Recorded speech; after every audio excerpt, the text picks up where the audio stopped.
So my video about AI music composition has provoked a whole load of conversation, which is great. And lots of different perspectives, lots of different viewpoints coming through.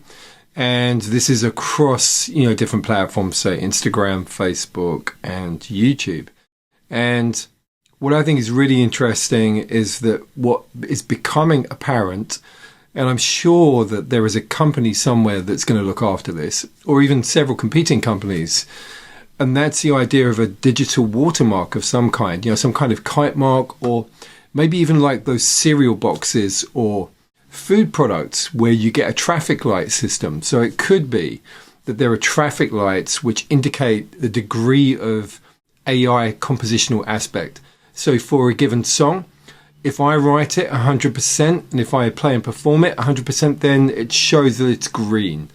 If, however, I use AI composition and maybe 50% of the actual end result is AI composed, maybe that's an amber. So it could be, a halfway point.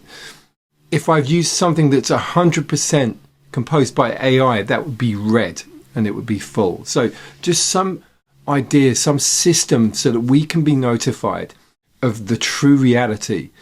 I'm wondering what people think about this idea, and indeed if there is anybody who knows of a company out there who's trying to do this right now.